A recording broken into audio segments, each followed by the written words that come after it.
축산, 검협전.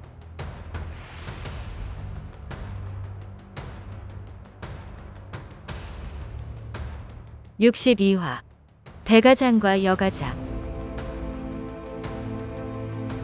불의를 참지 못해 무작정 대가장을 찾아가고 은혜를 저버린 채 능운봉의 혼사를 가로막네.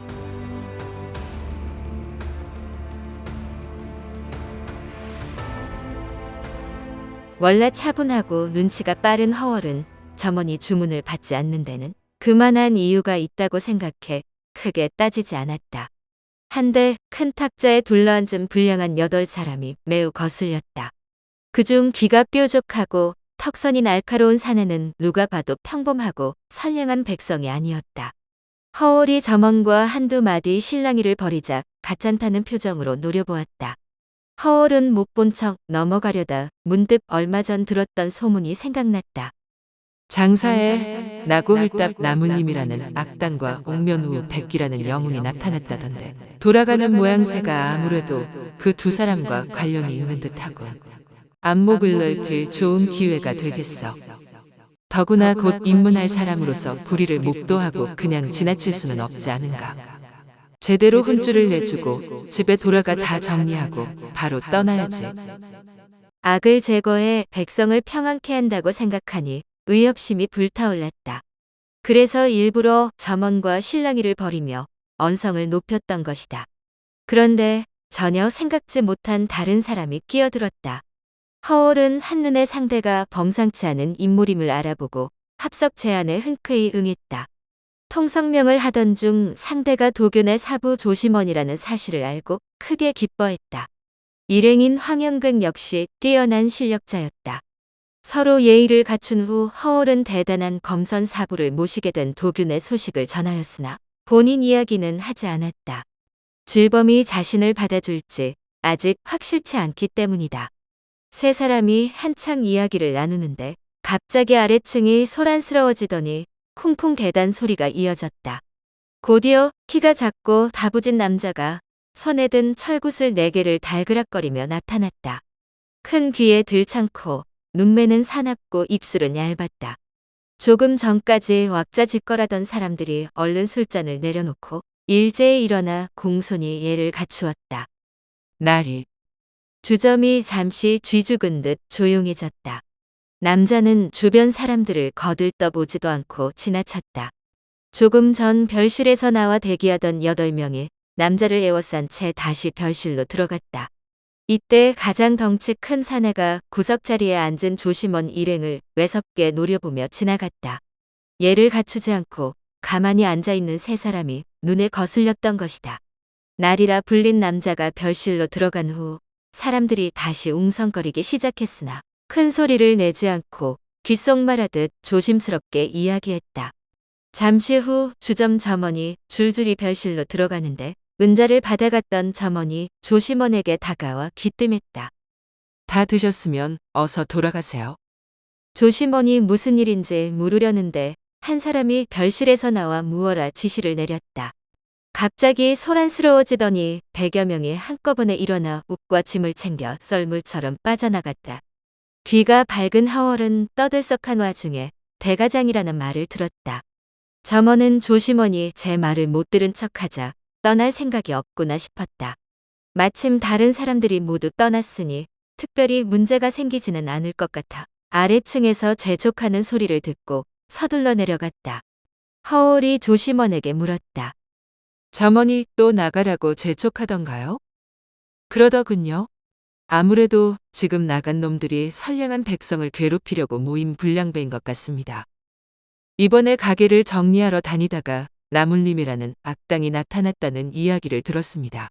그놈이 여기에 있었는지는 모르겠으나 아무래도 관련이 있을 것 같군요. 방금 저놈들이 나가면서 대가장 어쩌고 저쩌고 떠들던데 놈들의 목표가 아닐까요? 이때 황영극이 눈짓으로 별실을 가리키자 두 사람이 황급히 입을 다물었다. 별실 입구 주렴 사이로 키 작은 남자와 8사람이 느릿느릿 걸어 나왔다. 그중 가장 덩치 큰 사내가 계단 앞에 우뚝 멈추더니 조심원 일행을 돌아보며 한마디 하려 하였다. 그때 누군가 급하게 계단을 뛰어 올라와 목소리를 한껏 낮추어 키 작은 남자에게 무어라 보고하자 그가 미간을 찌푸리며 외쳤다. 가자. 그러자 덩치 큰 사내도 조심원 일행에 대한 관심을 거두고 다른 사람들과 함께 키 작은 남자를 호위하며 내려갔다. 잠시 후 점원이 올라왔다. 휴. 이제 조용해졌으니 편히 드세요. 저희 주인이 외지분들을 정성껏 대접하지 못해 죄송하다면서 대신 저희 가게 대표 요리를 몇 가지 더 대접하라고 하셨습니다. 더 필요한 게 있으면 말씀하세요. 잘하는 요리가 있으면 진작에 말했어야지. 오늘은 이미 많이 먹었으니 다음에 다시 오겠네. 그런데 궁금한 것이 하나 있네. 조금 전에는 이 친구를 뜨내기 취급하며 주문을 안 받으려고 하더니 이제 와서 사과하는 이유가 무언가? 점원이 조심스럽게 주위를 살피고는 작게 속삭였다. 세 분께는 정말 죄송합니다. 사실 오늘 나고 나리가 우리 주점에서 손님을 대접한다고 해서 다른 손님은 받지 않기로 했거든요. 여기 사람들은 이미 저들을 잘 아니까 들어왔다가도 알아서 돌아갔지요. 처음에 두 분이 오셨을 때 나고나리의 손님인지 긴가민가 했는데 주문을 받고서야 외집분인 줄 알았지요. 그 나리수하에 별의별 사람이 다 있어서 조금 전에는 함부로 입을 열 수가 없었답니다. 어쨌거나 받은 주문을 물을 수가 없어 그대로 전했다가 주인한테 된통 혼났습니다. 요즘 나고나리 심기가 불편한 터라 특별히 급진하게 모셔도 모자랄 판에 다른 손님을 받으면 어쩌냐고요. 하지만 주문까지 받은 마당에 손님을 쫓아낼 수는 없으니 되는 대로 뭐라도 만들어 내가라고 하셨어요. 얼른 들고 가시도록 할 생각이었는데 갑자기 이분이 들어오신 겁니다. 하필 말 주변이 없는 녀석이 이분을 상대하는 바람에 손님 화를 돋운 거죠. 다행히 이분 말투와 억양이 여기 사람들과 달라서 나고나리 수하들은 제대로 못 알아들었고 손님이 중재에 합석한 덕분에 그냥 넘어간 것이지요. 만약 그 수하들이 알아들었으면 일이 커졌을 겁니다. 세 분이 식사하는 동안 저희가 식은땀을 얼마나 흘렸는지 아세요? 미리 말씀드리지 않아서 모르셨겠지만 나고나리가 올라왔을 때 일어나지도 않으셨잖아요.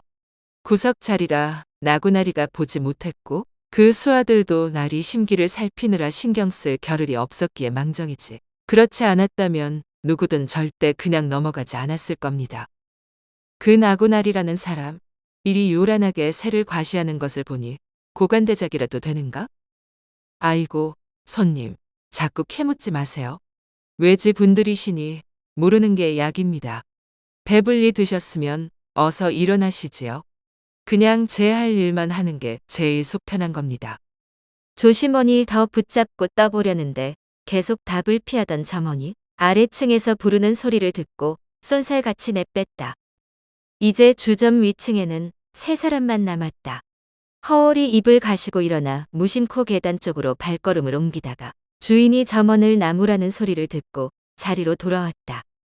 주인이 또 된통 혼을 낸 모양이니 더는 입을 열지 않을 것 같네요. 한데 주인이 뭐라고 떠드는 중에도 대가장이라는 말이 들렸습니다. 아무래도 이곳에 억울한 사연이 많은 것 같군요. 주점 사람들은 번거로운 일에 엮일까봐 전전긍긍이니 더는 털어놓지 않겠지요. 허대현만 괜찮다면 대가장이 어디인지 물어서 직접 가보면 어떨까요? 좋습니다. 바로 점원을 불렀으나 방금 전 그 점원이 아닌지라 별말 없이 계산만 하고 일어섰다. 나가는 길에 허울이 아래층 계산대 점원에게 슬쩍 물었다. 대가장에 가려면 어찌 가야 하는가? 점원은 놀란 기색이 역력했다. 누구를 찾으십니까?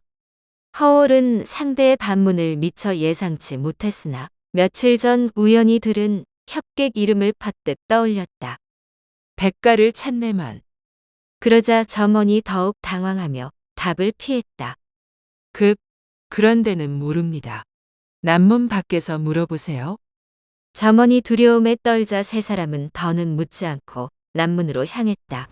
어쨌거나 남문 밖이라는 말은 허투루 내뱉은 것이 아니리라.